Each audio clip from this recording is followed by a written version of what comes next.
Estos dos hombres sobrevivieron a situaciones donde la lógica decía que no había otra salida. Mi nombre es Carlos Méndez y sean todos bienvenidos al La Preludio. obra más importante del mundo se está llevando a cabo ahora mismo como preludio esencial de la segunda venida del Señor. Sean todos bienvenidos mis amigos a un nuevo video de este canal El Preludio, como siempre les digo, cuyo único objetivo es acelerar nuestra preparación individual y como familia para los eventos que precederán a la segunda venida. Muchas gracias a todos por los mensajes que continuamente me hacen llegar después de compartir cada video con ustedes. En esta ocasión, como la portada lo indica y el título, Presidente Woodruff y Oaks al borde de la muerte múltiples veces. Hermanos, hace algunos días atrás estuve compartiendo con ustedes algunos episodios en donde el presidente Wilford casi pierde la vida. Sin embargo, lo que compartí en esa ocasión es una parte de todo lo que él tuvo que atravesar durante su vida, previo, incluso antes de ser miembro de la iglesia, a los 26 años. Sin embargo, posteriormente sufrió aún más eventos que pusieron en vilo su vida. Esto, hermanos, lo voy a comparar con episodios que también llegué a encontrarme de la vida del presidente Dallin H. Oaks. En ambos casos hay un elemento en común y en el desarrollo ustedes se van a dar cuenta cuál es. Primeramente quiero hablar del presidente Wilford. Y él dijo lo siguiente en el manual de estudiantes de los presidentes de la iglesia. Evidentemente he sido contado entre aquellos que parecen ser víctimas señaladas de las desgracias. Por momentos me ha parecido como si algún poder invisible siguiera mis pasos en busca de una oportunidad para destruir mi vida. Por ello, atribuyo mi preservación en la tierra al cuidado de una providencia misericordiosa cuya mano se ha extendido para rescatarme de la muerte cuando me hallaba ante los peligros más amenazadores. Fíjense a lo que él atribuye tantos accidentes en donde pierde la vida, en donde casi pierde la vida. Dice, me ha parecido como si algún poder invisible siguiera mis pasos en busca de una oportunidad para destruir mi vida. Obviamente se refiere al adversario. Ahora fíjense lo que dijo posteriormente, y esto también está en un artículo académico de BYU, y dice, el presidente Woodruff, el diablo ha intentado quitarme la vida desde el día en que nací. Parecía ser una víctima predilecta del adversario. Aquí ya es mucho más explícito, ya no dice un poder invisible, ya dice literalmente quién es ese ser que continuamente, incluso desde su nacimiento, intentó quitar su vida. Entonces, esto le da mucho sentido, hermanos, porque literalmente nunca he visto a alguien que pasara o atravesara tantos episodios de accidentes. Y aquí voy a compartir la lista completa, hermanos, y son más de 20 episodios en donde él casi pierde la vida. Los voy a ir mencionando. En 1810, cuando tenía solo 3 años, cayó en un caldero de agua hirviendo. Pasaron 9 meses antes de que su vida se considerara fuera de peligro. En 1812, cuando tenía 5 años, cayó de cara desde una gran viga en un granero. Casi se rompe el cuello. En el mismo año, 3 meses después, se cayó por las escaleras y se rompió un brazo. Poco después se rompió el otro brazo. En 1813, a los 6 años, un toro furioso lo persiguió. El animal quería la calabaza que le había quitado para dársela a su vaca. ¿Qué ocurrió acá cuando apenas tenía 6 años? Fíjense la parte de la historia un poco más completa. Dice este artículo. En un artículo titulado Capítulo de mis accidentes, describe algunos de los accidentes que sufrió, expresando asombro de haber vivido para contarlo. Por ejemplo, relata una aventura que tuvo en la granja de sus padres cuando tenía 6 años. Un toro furioso estuvo a punto de matarme. Mi padre y yo estábamos dando calabazas al ganado y un toro malhumorado sacó a mi vaca del lugar en donde estaba comiendo. Al levantar yo la calabaza que había quedado, el toro embistió en mi dirección.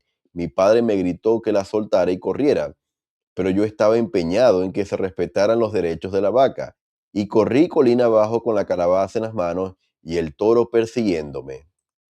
Cuando estaban por alcanzarme, metí el pie en el agujero de un poste y caí. el toro saltó sobre mi cuerpo y embistió la calabaza destrozándola con los cuernos. Yo habría corrido la misma suerte si no hubiera sido por la caída.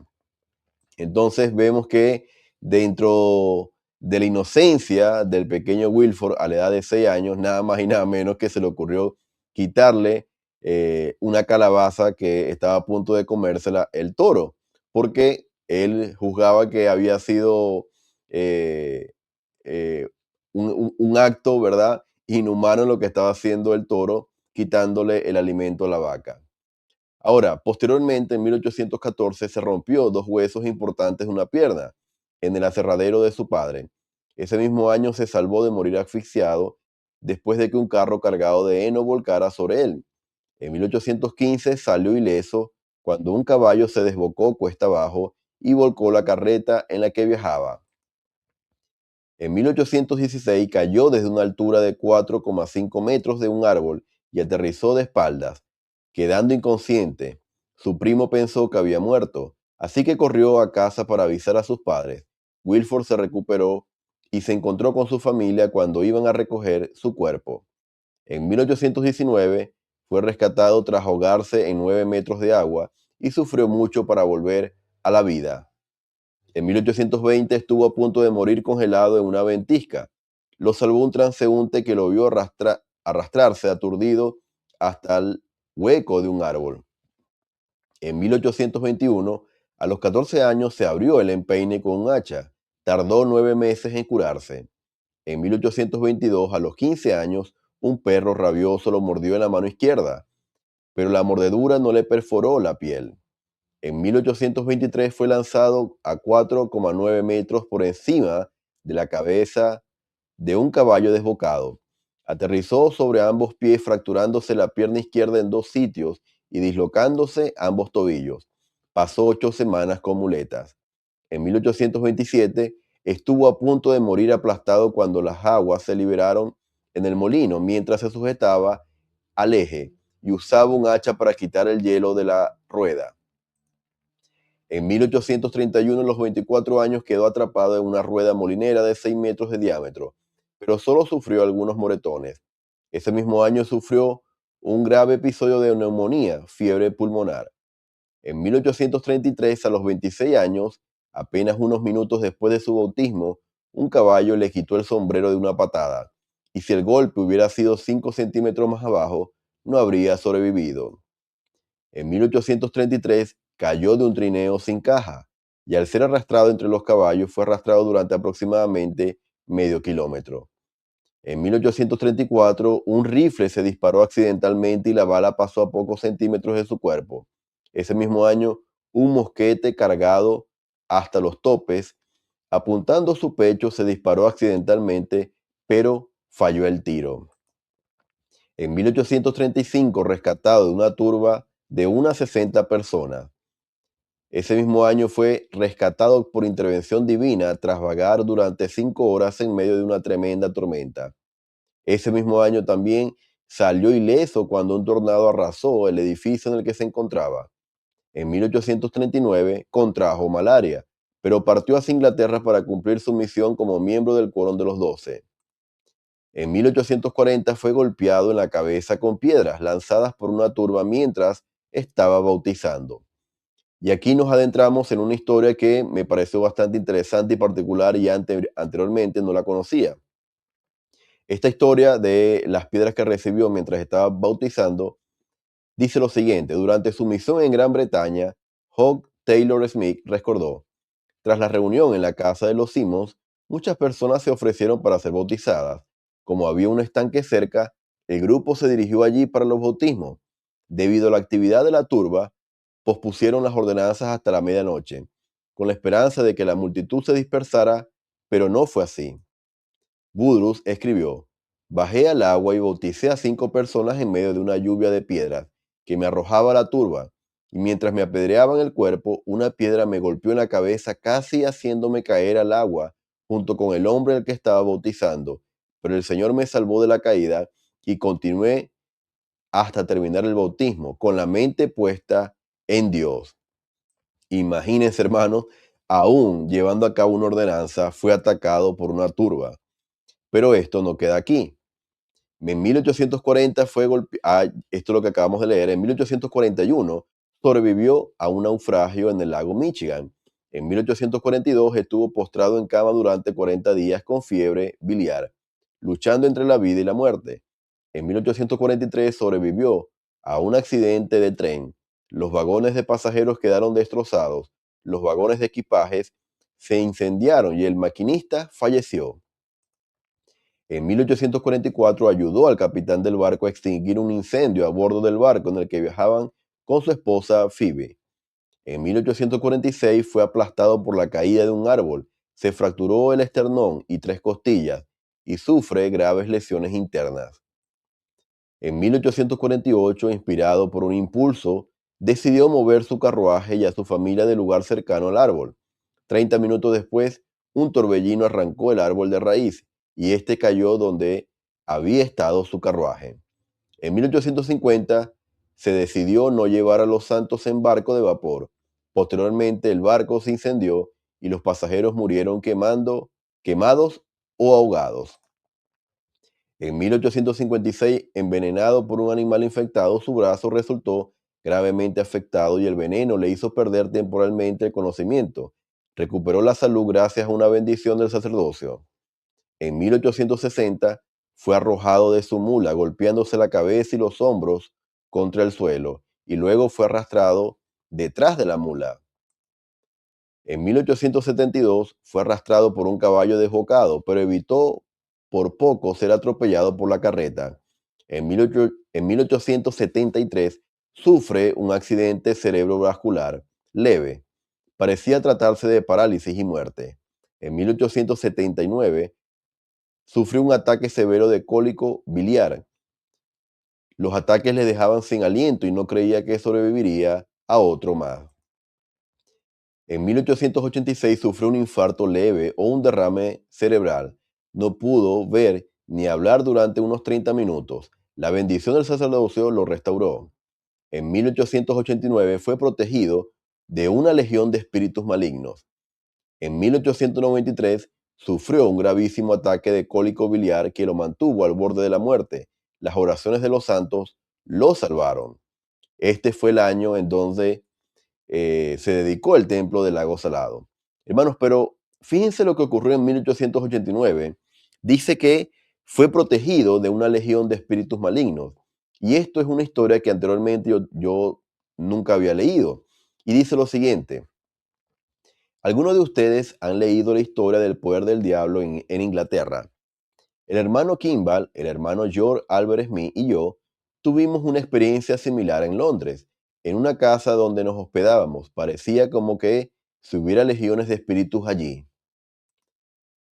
Buscaban nuestra destrucción y en una ocasión, después de que el hermano Kimball se marchara, estos poderes de las tinieblas cayeron sobre nosotros para destruir nuestras vidas. Y tanto el hermano Smith como yo habríamos muerto aparentemente de no ser porque 3 santos mensajeros entraron en la habitación y la llenaron de luz. Iban vestidos con ropas del templo, impusieron sus manos sobre nuestras cabezas y fuimos liberados. Y ese poder se rompió, al menos para nosotros. ¿Por qué nos envió el Señor a estos hombres? ¿Por qué no podríamos haber vivido sin ellos? Y por lo general, los ángeles no ayudan a nadie en la tierra a menos que sea para preservar la vida de hombres buenos o para llevar el evangelio o para realizar una obra que los hombres no pueden hacer por sí mismos. No necesitamos particularmente la intervención de los ángeles a menos que estemos en una condición similar a aquella en la que nos encontramos el hermano Kimball, el hermano Smith y yo, cuando no podíamos salvar nuestras vidas sin ellos. Hermanos, esto es impresionante porque demuestra que la preservación de la vida del presidente Wilford fue más allá incluso de las cosas físicas, temporales que él vivió desde niño. Esto tuvo que ver incluso con protección espiritual. Ahora, ocurrió algo que más adelante también encontré y dice, la dedicación del templo fue sin duda un acontecimiento muy esperado en la vida del presidente Woodrow, quien la consideró el cumplimiento de sueños proféticos. Hace casi 50 años, estando en la ciudad de Boston, tuve una visión de ir con los santos a las montañas rocosas, construir un templo y dedicarlo. Además, 2 noches seguidas antes de la muerte de John Taylor, el presidente John me dio las llaves del templo y me dijo que fuera a dedicarlo, lo cual hice. Hermanos, y esto fue a través de un sueño o una visión que él tuvo, en donde él vio al presidente Brigham Young entregarles las llaves del templo de Salt Lake cuando todavía se estaba construyendo, pero ya con la indicación, con la misión, con la tarea de dedicar este templo. ¿Qué quiere decir esto, hermano? Que después de todos estos accidentes que él tuvo a lo largo de toda su vida, que fueron aproximadamente 27 accidentes, en donde casi pierde la vida en cada uno de ellos, fue preservado y yo estoy seguro, hermanos, para este momento, para el momento en donde el 6 de abril de 1893, él había sido eh, preparado para dedicar el templo del lago Salado, a tal punto que recibe la confirmación directamente del presidente Brigham Young a través de un sueño. Entonces, hermanos, creo que en la primera etapa de este video encontramos al menos una razón. Ya encontramos todo lo que ocurrió con estos 27 accidentes, pero encontramos una razón. La razón, al menos para el presidente Wilford, fue el templo del lago Salado. Ahora, la otra parte de este video tiene que ver con el presidente Oaks. Hermanos, y todavía no sabemos el día que se va a dedicar el templo y por los momentos el presidente de la iglesia en este momento es el presidente Oaks. Así que este paralelo lo hago con el presidente Oaks y no con ningún otro, porque hasta ahora él sería quien dedicaría el templo del lago Salado. Sabemos la importancia de este templo, el mismo templo que en 1893 dedicó el presidente Wilford. Ahora, el presidente Dallin H. Oaks, incluso desde su nacimiento, también atravesó varias circunstancias complicadas que pusieron eh, al borde de la muerte su vida. Y fíjense lo que ocurrió. En este libro, hablando de su biografía, dice: no había hospital en Provo en 1932 y la maternidad Crane estaba teniendo problemas epidémicos, explicó Stella Harry Oaks, la madre del presidente Oaks, al relatar las circunstancias cuando su embarazo llegó a término el 12 de agosto de ese año. Así que se decidió que nuestro primer bebé nacería en casa, en la misma habitación en la que yo había nacido 26 años antes. Y habla del equipo que estaba acompañándolos en ese momento. Dice: me rodearon todos vestidos de blanco y deseosos de hacerme las cosas lo más fáciles posibles, recordó Estela. Sin embargo, en su afán, usaron un nuevo anestésico muy eficaz, tan eficaz que también penetró y entumeció al bebé que estaba naciendo, de modo que no respiró al momento de nacer. Al tratar de reanimar al pequeño, los 3 médicos cada uno se turnó ejercitando el diminuto cuerpo del bebé, dándole palmadas, doblándolo y probando toda técnica conocida por ser eficaz, recordaba Estela. Aún así, no respondía. Finalmente, Nettie, que estaba cerca, fue de repente y claramente inspirada a tomar una lata de cloroformo y rociar su torso superior. La repentina sensación de frío helado lo hizo jadear para dar ese primer y precioso aliento. Estela vio en la acción de Nettie un momento de inspiración que salvó la vida del niño. Entonces, hermanos, ya comenzamos a ver que incluso desde su nacimiento, el presidente Dallin H. Oaks estuvo muy complicado al momento de dar ese primer aliento de vida. Algunos miembros de la familia Oaks se preocuparon por el primogénito de Stella y Lois, el padre del presidente Oaks, debido al largo parto y a la falta de oxígeno que sufrió al nacer. Cuando explicó después Stella, había pasado tanto tiempo que evidentemente todos estaban muy preocupados de que no tuviera la mente en buen estado, obviamente por falta de oxígeno. Ella no había sentido preocupación hasta que su cuñada Jessie Oaks hizo un comentario. De repente, llena de gran angustia y preocupación, Stella miró con ansias hacia el Moisés del bebé, buscando alguna señal de que el pequeño Dallin estaba bien.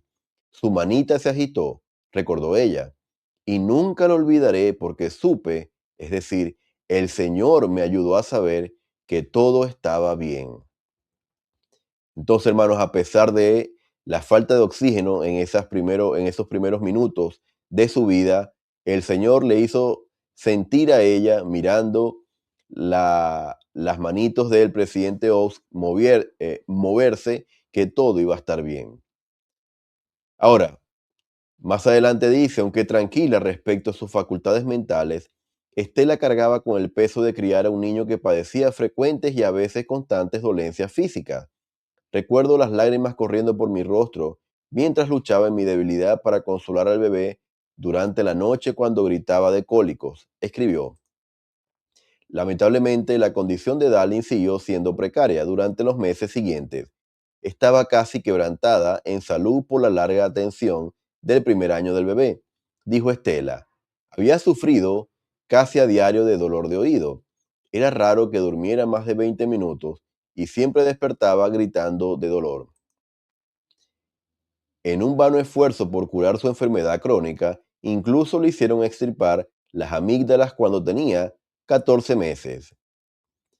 Y aquí viene, hermanos, un episodio quizás el más fuerte y sorprendente de toda la historia del presidente Ox.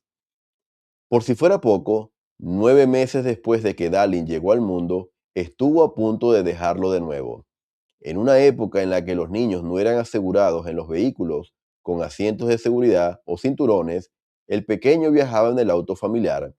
Estela conducía y cruzaba la intersección de First North y Second West en Provo, con la visión parcialmente cegada por el resplandor del sol reflejado en el pavimento. El resplandor le impidió ver otro vehículo que entraba en la intersección.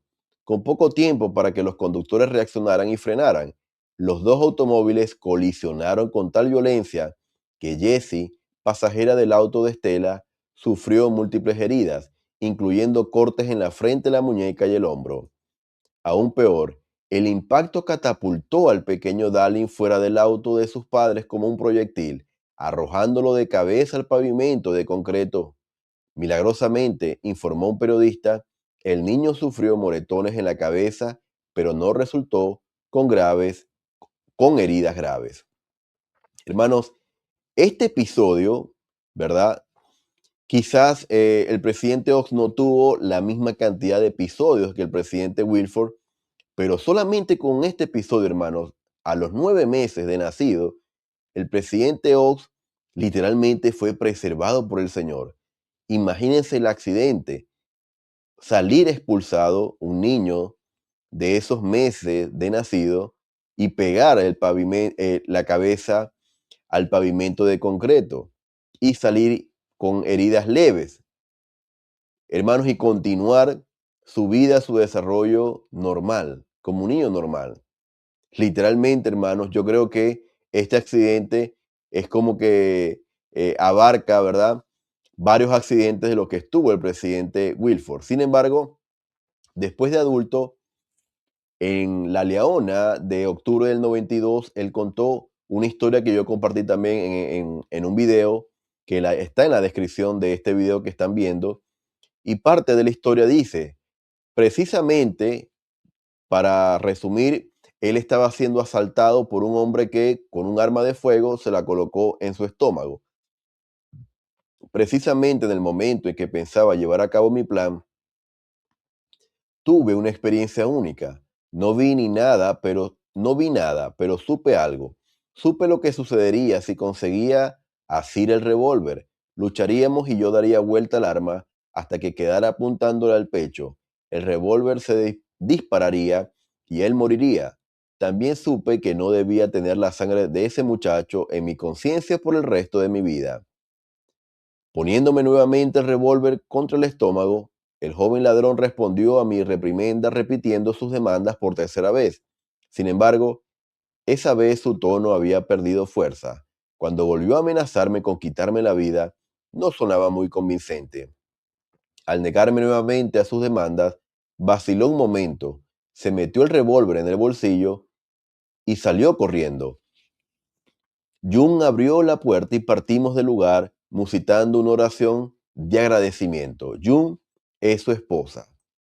Así que hermanos, aquí podemos ver otro episodio en donde casi pierde la vida este joven Dallin H. Oaks, que se estaba incluso preparando en el campo del estudio de las leyes y en el mundo académico, y tuvo este episodio en donde él comparte que si no hubiese sido por esa impresión que tuvo a través del Espíritu Santo, y él hubiese llevado a cabo esta defensa, ese joven, él sabía, el Espíritu le hizo saber, si tú tomas esa decisión que estás pensando hacer, ese joven va a morir y no deberías tener la sangre de ese joven en tus manos.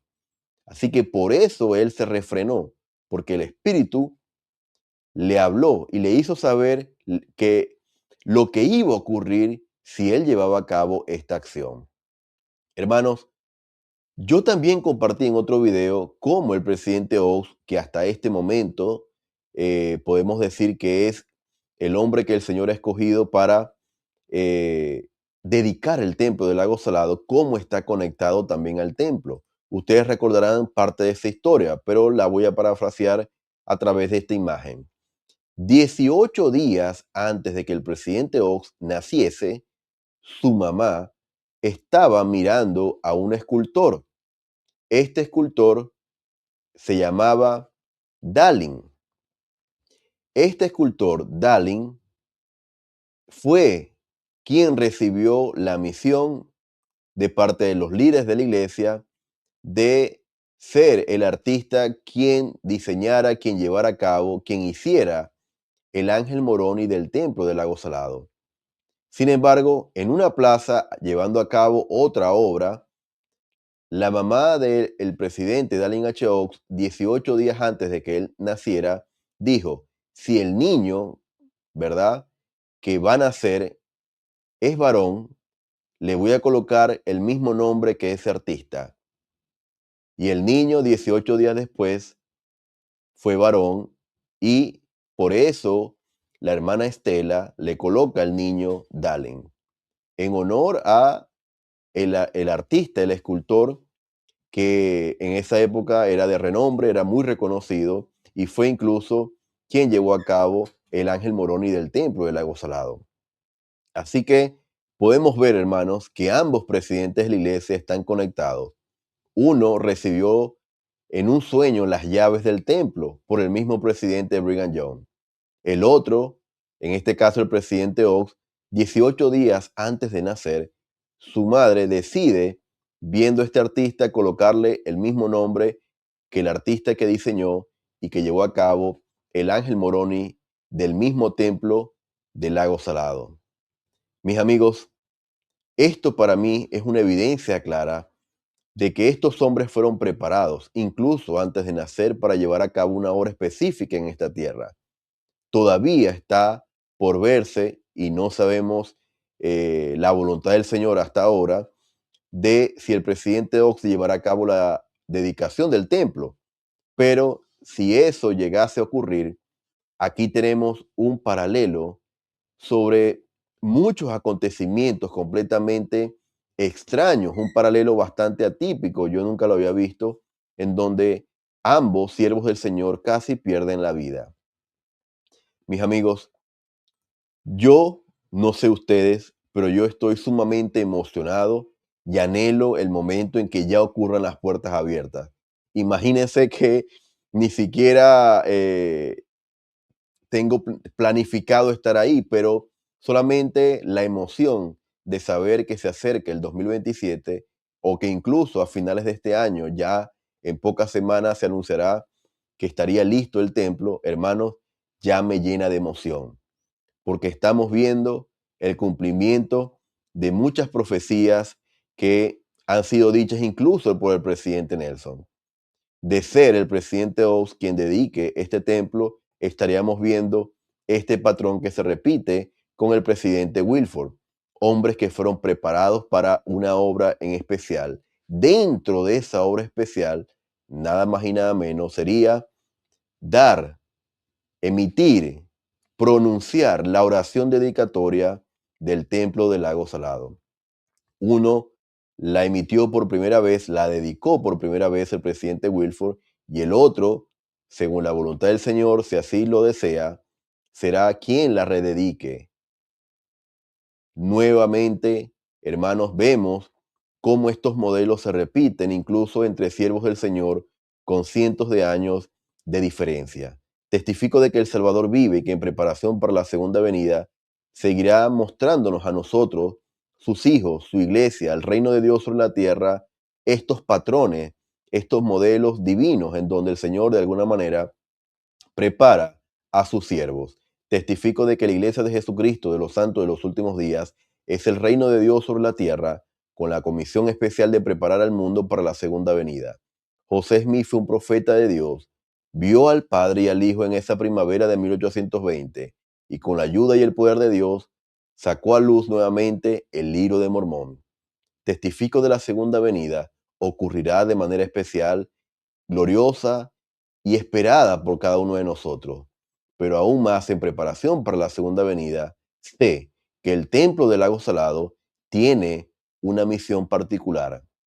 Dentro de esa preparación, no solamente para la iglesia, sino también para el mundo. Testifico de estas cosas y las comparto con ustedes en el sagrado nombre de Jesucristo. Amén. Mis amigos, gracias por haberme acompañado en esta ocasión. Los invito a que puedan compartir el video, reaccionar con un me gusta y dejarme saber sus impresiones en la cajita de comentarios.